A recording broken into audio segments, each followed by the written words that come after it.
situation, a cruise ship coming to berth 5 Right. or 6. So they'll pull out the ship, whether it's a wheat ship or sugar ship or pull it out, clinker ship or whatever, pull it out, and those are the ones that make the most dust and most nuisance, create the most nuisance. Pull them out, wash the PSI, and they've done that in the past. But I think because the frequency, I think the novelty is being lost. So we're losing that. We used to have a lot of prioritization. I mean, it was like a whole national assignment anytime a cruise ship was coming. But because of the frequency, we're losing that. But we cannot lose that. We need to rather now be gearing in more on that. Whether by accident or what, but most of the cruise ships are tending to go towards Takoradi. Right. Yeah. I think partly to do with the way Takoradi has positioned itself. Okay. So I think about 80% of the cruise ships go to Takoradi. Is it because of the proximity in terms of? I think that's also very sites, key. the That's also sites very and key. You That's see, a and factor. you see, Ghana has certain advantages that we need to leverage on. We are one of the few ports in West Africa which have countries in West Africa which have 2 ports Right. Yeah.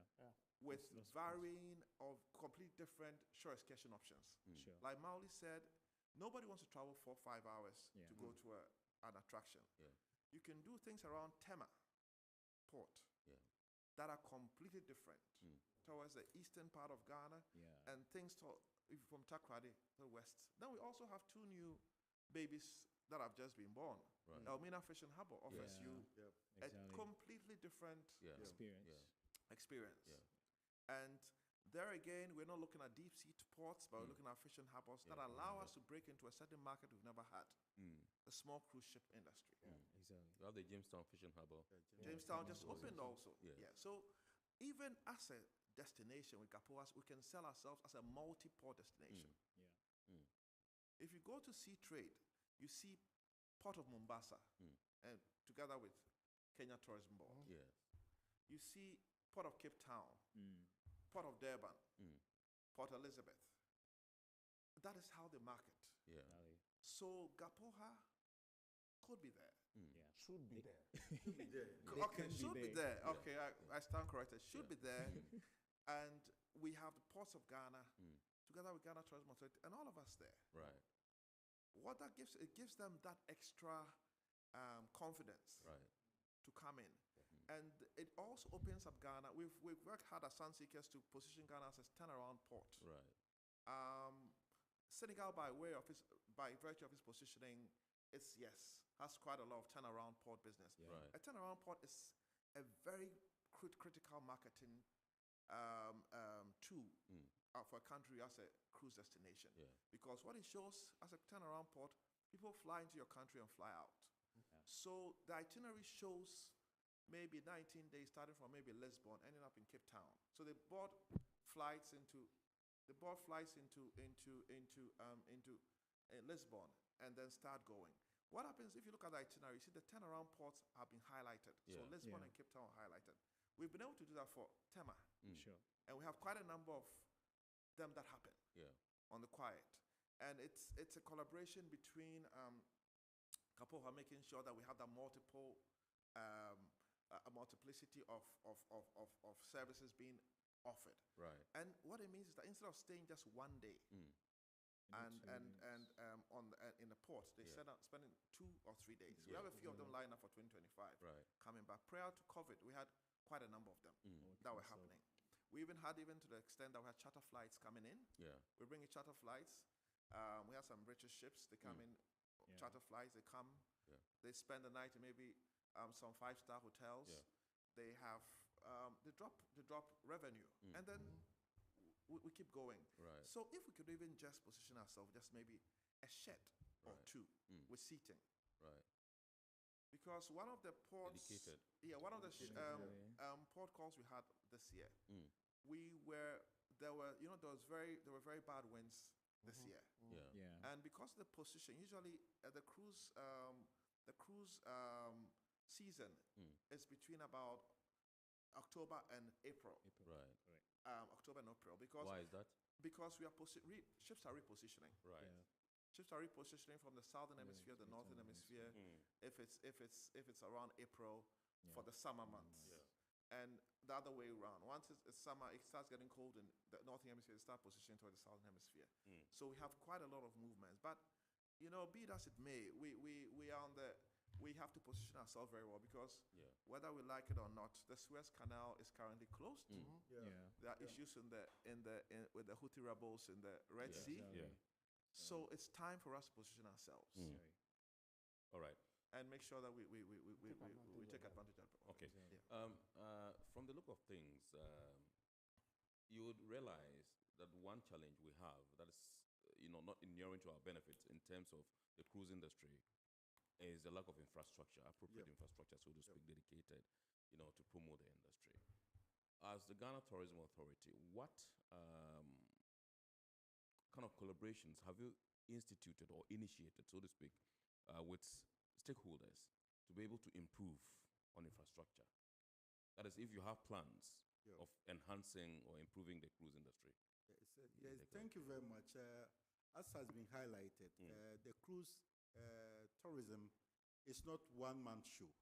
It involves a lot of stakeholders, multi-stakeholders to get it done. And certainly in Ghana, you cannot do it without getting the Ghana Port and Harbour Authority in place. And I'm sure that Sansikes will attest to the fact that the many efforts that we're making to ensure that we have a dedicated berth for the landing of the cruise. Without it, becomes difficult. And I'm sure that in a country like Ghana, where export and import takes a chunk of it, it's become very difficult to prioritize.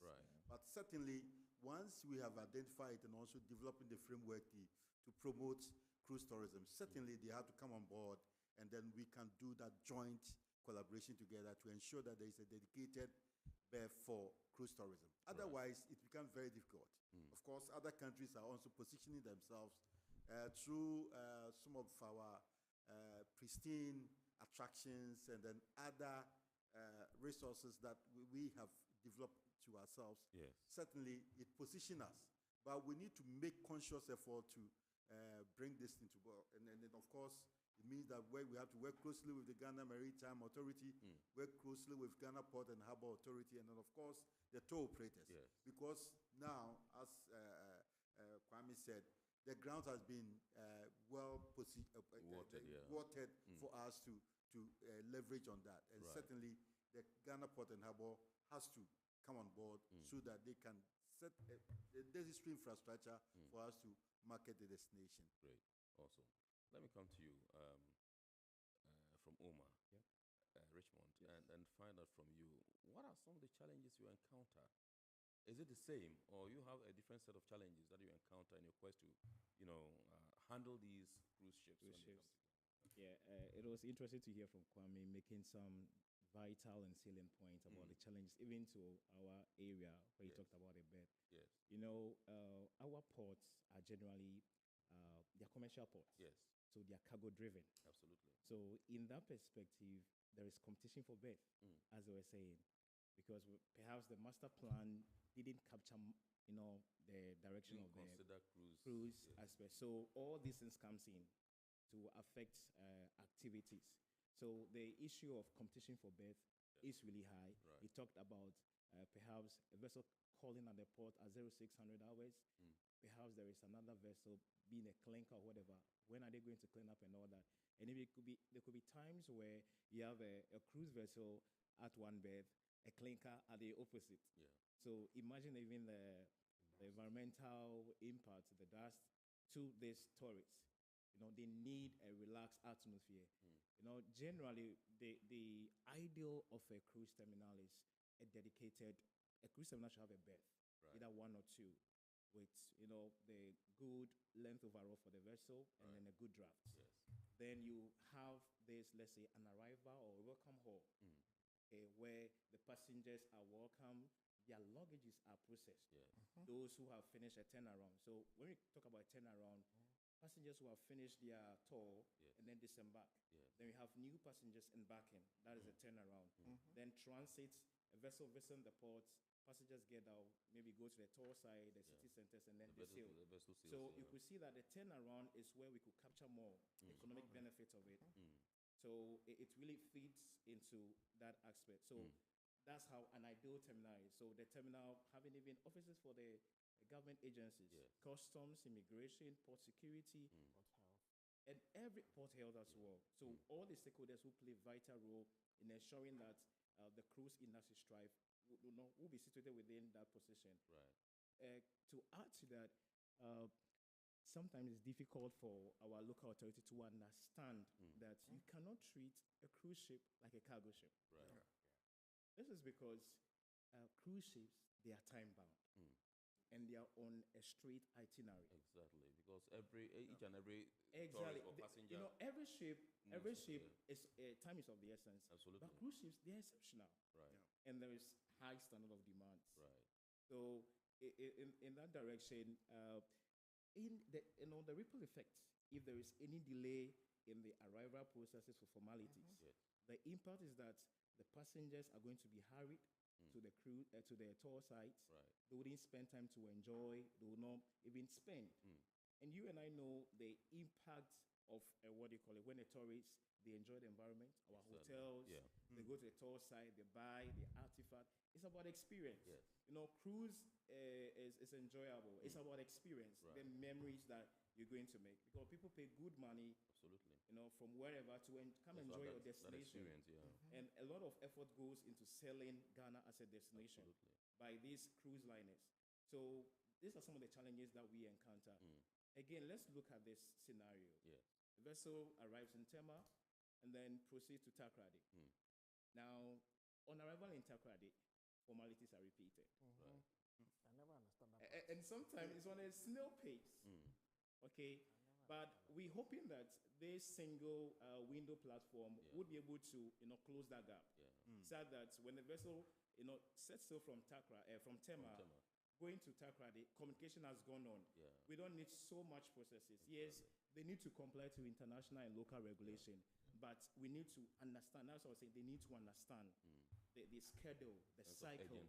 Okay, and the overall objective is that these passengers want to enjoy our environment. They need to spend. They need to go to the tour site. They need to really have a feel of Ghana, and they want to come back. Because someone would decide that I've always been traveling to Ghana by flight. This time I want to try the cruise. Absolutely. So there should be a good reason for me to spend that good of money. And when I come, I shouldn't have so much issues, bureaucracy levels and all that. That goes into it.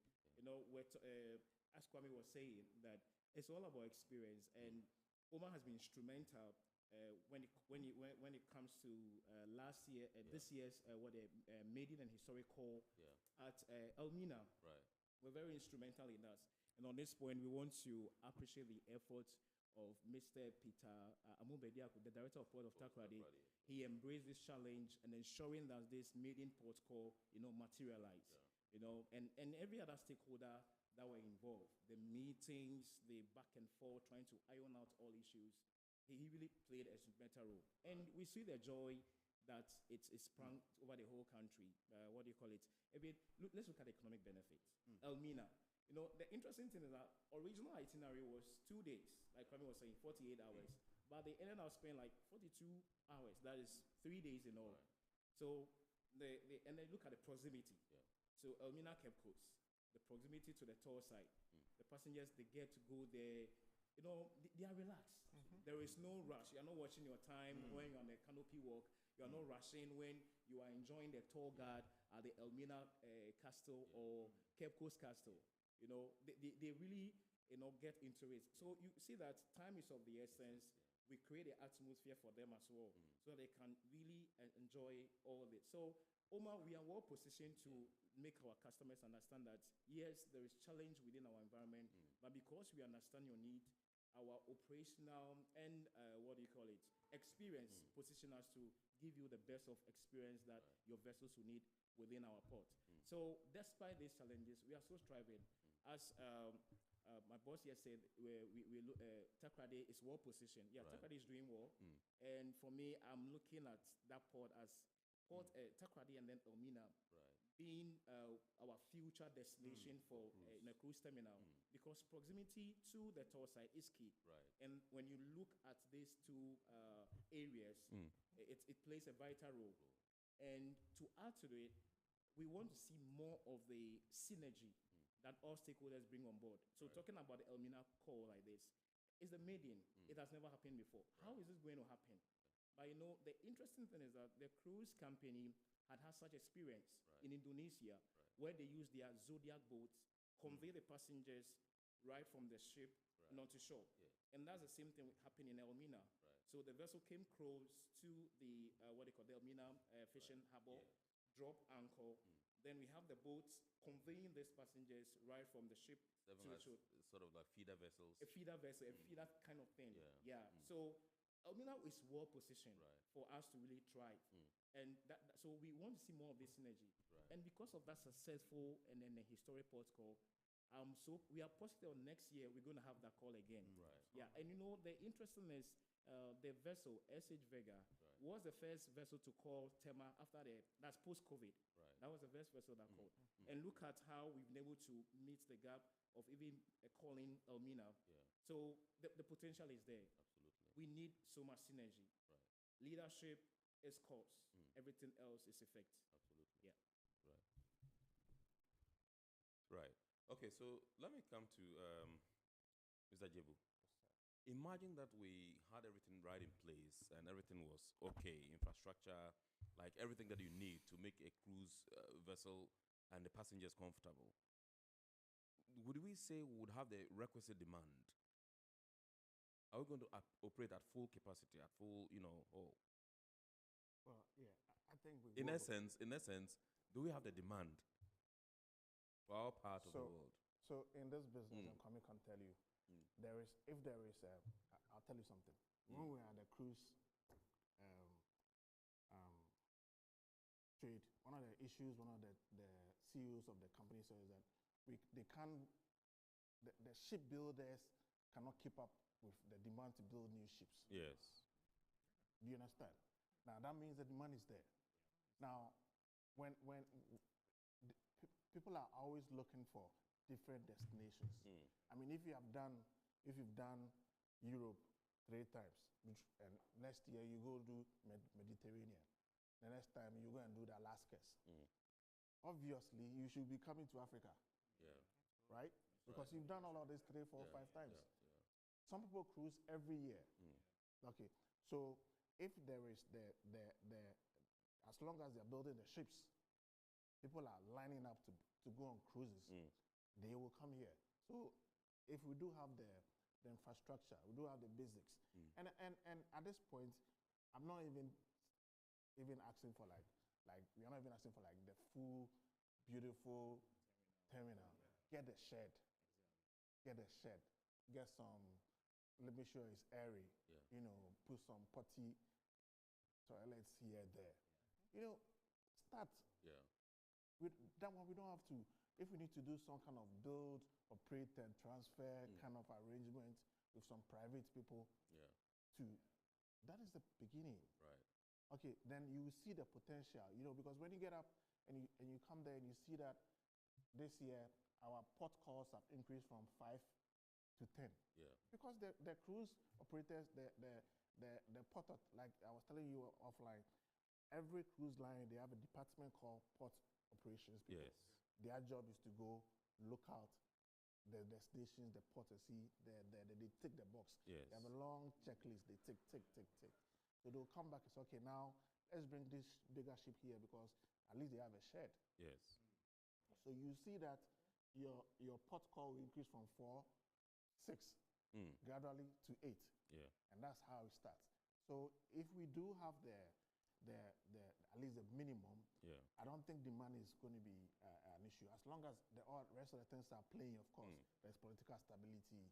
We can go to the attraction sites without too much traffic. Those things all will come play. But what we want to avoid is that we are working on getting these ones done. But this one, nothing. We are stalling here. That is, then we are not putting everybody together. we need to come together and say, okay, this year or 10 years from now, we want to increase our cruise stories from 15,000 to 50,000. Right. How do we do it? Right. And then everybody comes together and then we tax people and then we say, okay, this is what we need to do. This is what this agency needs to do. This is what this agency needs to do. Like he's saying to you, when somebody understands that a ship left Tema, they shouldn't do the same process when it gets to Takoradi. Yeah. But those are the people who come together and understand the goal here. Because they've already they bought into the goal. So they understand that we are moving away from just our regular checking for clinker ships to human beings. You understand? Absolutely. And who are time bound and all of that. But then if we bring it all together and then we can do this part from here, this part will be done. It will all come together. And like little chips, they come together. Yeah. But every part of it must be built. Yeah. We cannot build one and keep building one whilst we are retrogressing the other side. Right. We will come back to square one. Right. Yeah. Okay, so let me come to Mr. Ansong and find out from you what innovations we need to employ to enhance the cruise experience in our country, apart from the challenges that you have enumerated earlier. Okay, so basically, West Africa as a destination is a cultural, historical, people destination, cuisine destination. So I believe that most of these passengers, they might not come to West Africa for the very first time as their first cruise. Right. They would have been to maybe East Africa, they would have been to Southern Africa. So we need to come up with unique products, unique shore excursions that will attract them, highlighting our culture, our way of life, even things as simple as how we go about our fishing and our processing of our food and that sort of thing are all of interest to them. If we come up with this together with very basic things like improving on the quality of service through our frontline personnel, be it the bus drivers who work with, the tour guides, the restaurants and hotels and the like. What happens is that, and other stakeholders, what happens is that it all improves the quality of the whole experience. Right. It's all about experiences. And most people who go on these cruises that come our way are seasoned travelers. Right. They've experienced, maybe they started with shorter cruises in maybe the Caribbean, went to North Africa, going to Europe, and now they want to go into the unknown. Yeah. Pardon me to say that, but that's how we are at the moment for the cruise industry. So we have to let them know that what you could experience in maybe Tahiti and the Polynesian countries and the Caribbean, you can experience it here. Yeah. And it's all about service. Well, the SLAs that we get signed on to, I'm sure Mauli will tell you, we have very strict SLAs. So we... When you say SLA, what does that mean? Service level agreement. With the cruise liners. You need to meet certain standards. Before, you do a whole lot of things. apart from the insurances we have to undertake and the like, we have very strict service level agreement. You know, so if at the last minute something goes wrong, it's got financial implications not only for loss of revenue to the state and the port, but also to the company, and you could be sued. Yeah. So we work with the stakeholders, whether it's the communities we visit, let them understand what is at stake. The buses, this is not a normal running transport up and down. This is different. Most of the people who go on these cruises are maybe in their 70s and 60s, semi-retired. For someone to go away for 21, 28 days, the person must be semi-retired or retired. They have a lot of issues, health issues. You have to be careful and be able to know even what kind of where do they get off the buses to the landing area? Are people going to have sprains and falls and the like? You have to make sure. Yes, so it's all it's the whole gamut that you have to consider. So it's a team effort. Right. So we are working to improve it, yes, and we're working very closely with our key stakeholders, and we believe that a key stakeholder who've done well so far but need to move to the next level is gphaghana. Right. And we want you to come along with us because even some villages that never knew how to even cut short because cruise ships are time bound. If you're going for 30 minutes, can you imagine a chief being able to just interact for 30 minutes? Usually it takes about 2.5, 3 hours. Yep. They come to understand that this is the name of the game. Yeah. These guys are not here for the whole day. They are not your indigents who will come and spend the night. They have to go. So it's a team effort, and I think we're getting there. But like you all can tell, we're just starting out. Yes. You have ships that are positioned in Southern Africa all year round, and I don't see why not. Eventually in Ghana, with the 4 destinations we're gonna have here, and there are even some that do up just up the Gambia River and back, from Senegal, Banjul, up the Gambia River and back. I mean, that's 7 days. They just do that. There's so much we can do. Right. There's so much we can do, and it's all about coming together as a country or as key stakeholders to collaborate and make this happen. Right. All right. So this is Iron Port here on Metropolitan Television, and tonight we are taking a look at the prospects for cruise industry in our country, Ghana, and the role that the ports can play to promote this particular sector. With us in the studios tonight, we have Mr. Eko Sampson, Deputy Chief Executive, Operations Ghana Tourism Authority. Indeed, Mr. Richmond Kweku Mfojo, he is with the operations unit of OMA Group, is a ship agency. We also have in the studios Mr. Mauli Jebu, Chief Executive of Salantos Ghana Limited, and indeed Mr. Kwame Ansong, the one you just heard, Chief Executive of Sunseekers Tour Company. These are the 4 gentlemen we're having a discussion with. Indeed, I think we are gender biased today. We are going for a quick break. When we return, we'll continue the show. Please stay with us.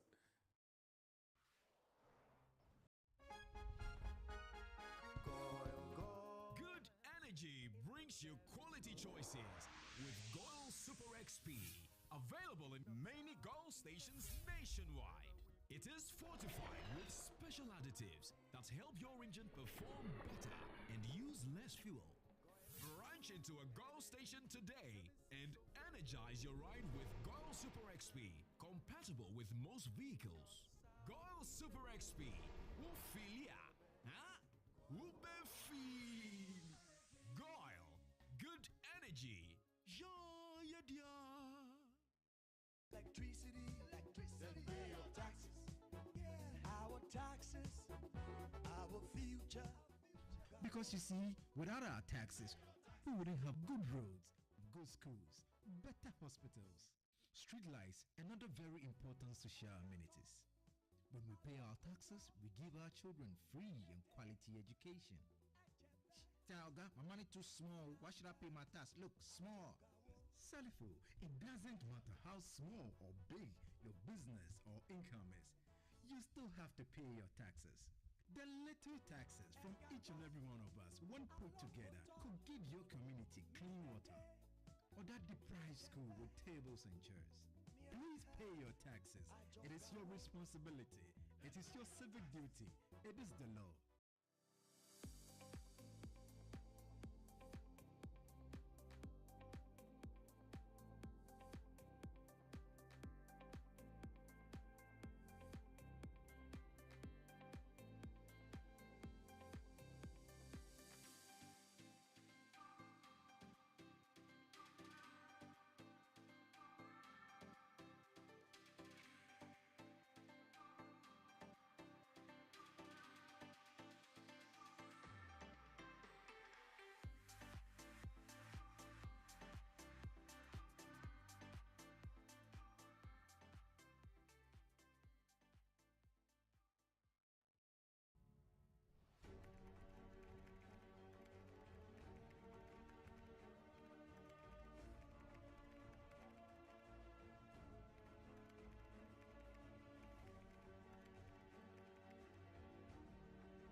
MPS Terminal 3 is Africa's new state-of-the-art container terminal at Tema Port.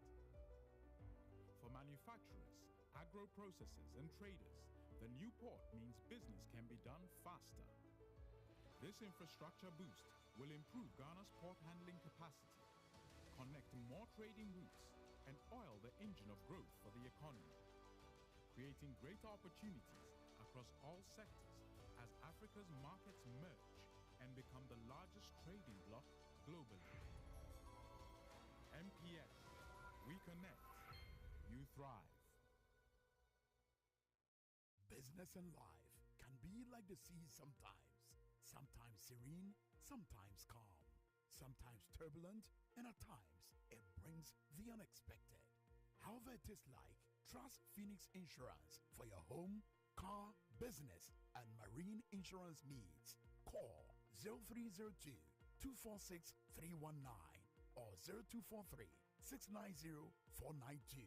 At Phoenix, you experience a delightful service delivered with wisdom.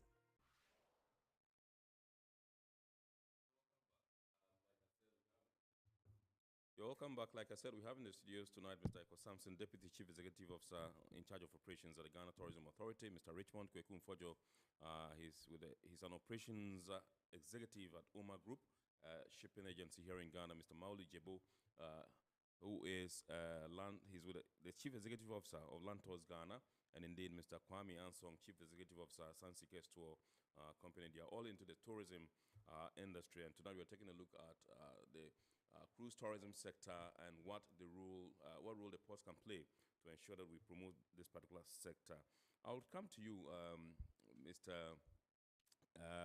Samson, and find out from you if there are any specific strategies that the Ghana Tourism Authority has put in place, to ensure that the industry aligns with Ghana's long-term goals as far as tourism is concerned. I've had the privilege of watching your boss, Mr. Kwesi Ajima, on CNN, where he says Ghana is like a buffet. You take what you want. Everything is here. Yeah. Exactly.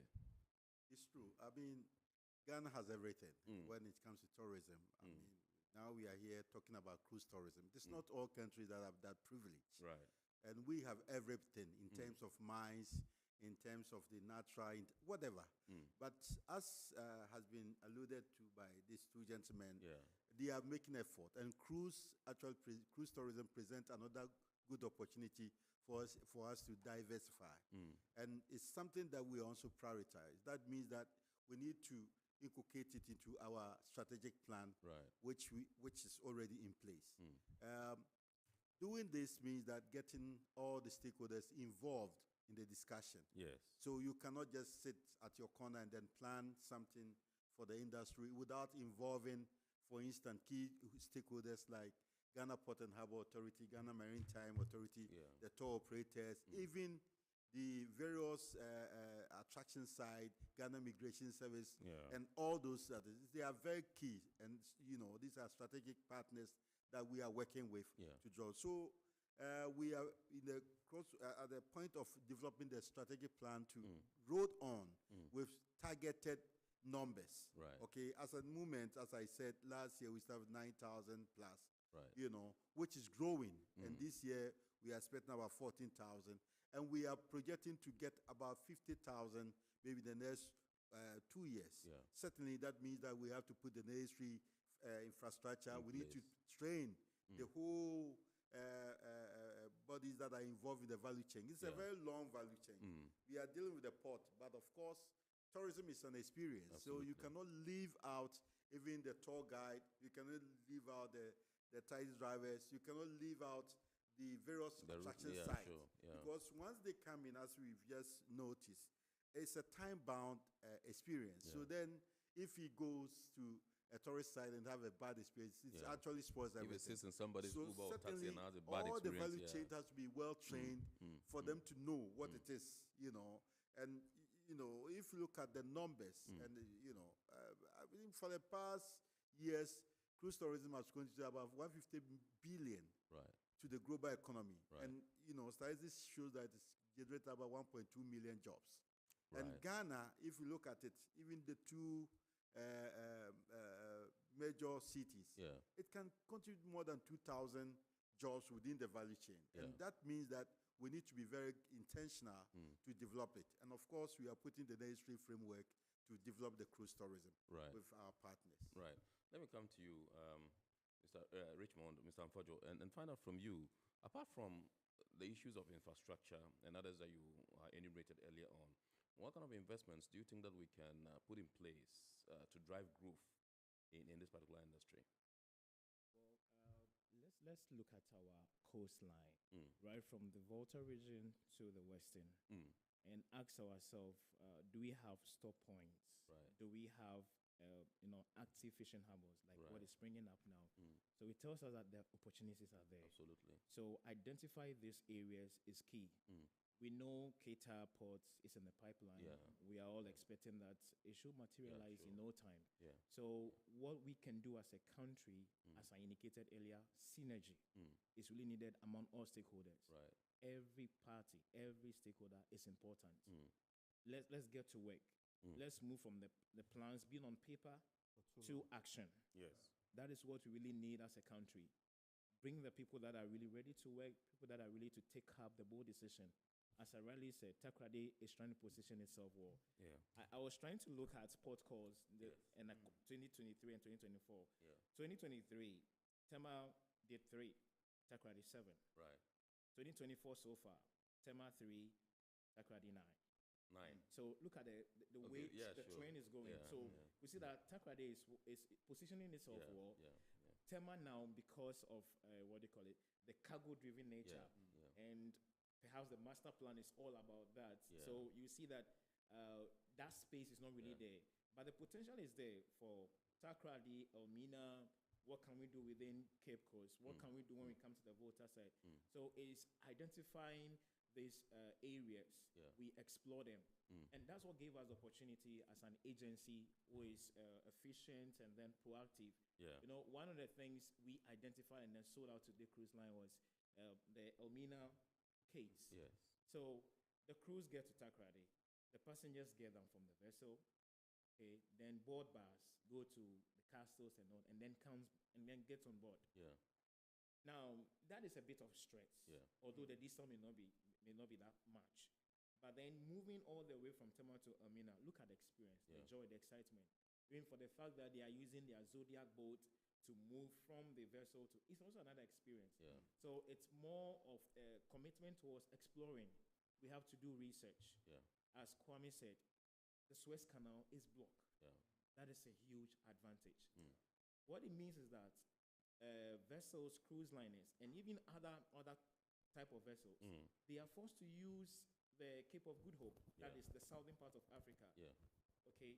Yeah, they are forced because once you close the Suez Canal, one of the busiest and the crucial trade routes in the shipping industry, you are bound to use the Cape of Good Hope, the southern part, then come up towards the Atlantic Ocean where we are. So the opportunity is there, and you know, shipping is international. It's connected. So an event one at a place benefits another. Yes. That's the interesting and the dynamics of shipping. Exactly.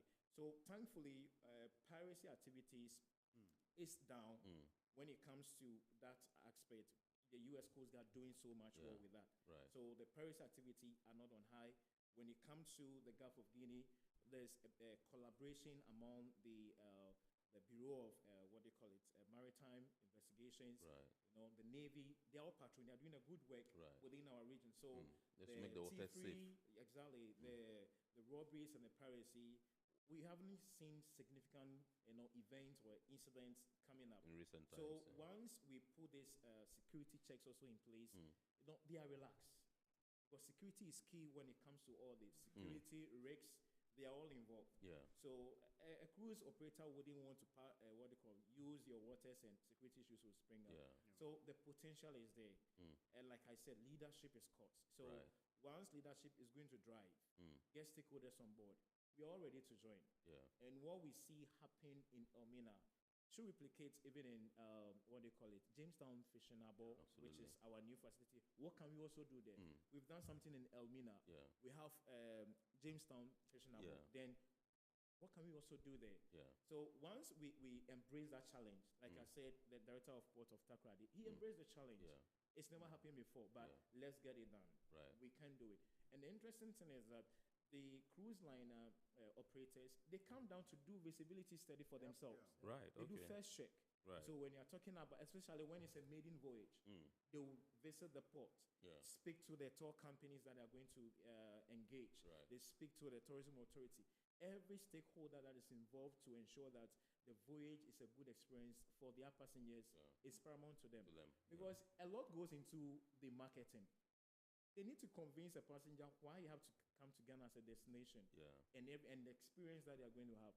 So all these are multifaceted activities, arrangement, coordination, cooperation that stakeholders need to embrace so that we could explore. So the options are available to us. Absolutely. Some may come with challenges, but we are in a growing generation now. So how can we even employ IT? AI, sorry. AI in our sector. How are we going to even solve our own problem that is unique to us? So that is where we need to embrace. If AI is going to solve a lot of solving domestic and household problems, and even come to the corporate side, how can we also embrace AI even into shipping, which is already ongoing? If you care to know, there are autonomous ships now, and that's even a threat to my job because I need vessels to come Run to my by port. AI. Run by AI. You have few seamen on board that will come to your port. So what's the point of an agency now? And as Kwame said, infrastructure is key. They need to position themselves. So the opportunity is there for us. Events happening, exploring, research, a lot of effective collaboration. But for our environment and our nation as a whole, we need a lot of synergy, a lot of collective collaboration among every stakeholder to really capitalize on this industry and the economic impact on our GDP as well. Right. I'm told we've run out of time, but we'll do one or two messages. And with respect to AI, I think recently I saw a video, and in Dubai, there was this truck by cyber truck, kind of police. It was moving, AI moving it. They passed by a vehicle moving, and they stopped and warned the guy to put on his seatbelt. And then according to the guy, the following day, they brought him a receipt. He had to pay. Exactly. And so I was wondering, so the policemen in Dubai, they will start losing their jobs. So. And again, we have about, with respect to the fishing harbors, I think government is working on some 12 fishing harbors and landing sites across coastal Ghana. And so most of them are at various stages of completion. And I'm sure pretty shortly some of them will also be commissioned, and then, we'll see what to do with them in terms of promoting the cruise tourism sector. So I said, hello, my name is Roland. Your guest hit the hammer right on the nail. Ghana is blessed with a lot of cool tourist spots along the coast, and a dedicated cruise terminal will open a window to many possibilities for Ghana to claim a stake in the cruise sector. And this one says, hi, I am Paul. I'm watching you from YouTube. Thank you for giving us this conversation. It is long overdue. I'm looking forward to Ghana becoming a major cruise destination. We are the gateway to Africa. Well, there are a host of others which we cannot take because we have been told our time is up. We have to wrap up. We want to thank you so much for being our guests tonight. Let me say big thanks to Mr. Eko Samson, Deputy Chief Executive in charge of operations at the Ghana Tourism Authority, for being gracious enough to indulge us and to oblige us. Also to Mr. Richmond Kweku Mfojo, Operations Executive, UMA Group, a shipping agency here in Ghana. We are grateful to you, sir, for coming. And to Mr. Mauli Jebu, Chief Executive Officer, Lantos Ghana. We are grateful to you, sir. And indeed, Mr. Kwame Ansong, Chief Executive Officer, Sansikes Tour Company. I think that we have to do this again because time flies when you're in the company of good people. We say big thanks to our sponsors, Ghana Revenue Authority, Guel PLC, Serene Insurance, Ghana Link Network Services, Meridian Port Services, and indeed, Phoenix Insurance. Remember, the show is powered by the Ghana Ports and Harbours Authority. We entreat you to keep watching the rest of our programs here, and the abridged version of Iron Port will be aired on Wednesday at 8:30 p.m. on Ghana Television. My name is Kennedy Mona. We thank you so much. God willing, next week we shall bounce back with another wonderful edition of your favorite Iron Port program. Please, the rest of our programs here and have a wonderful week ahead.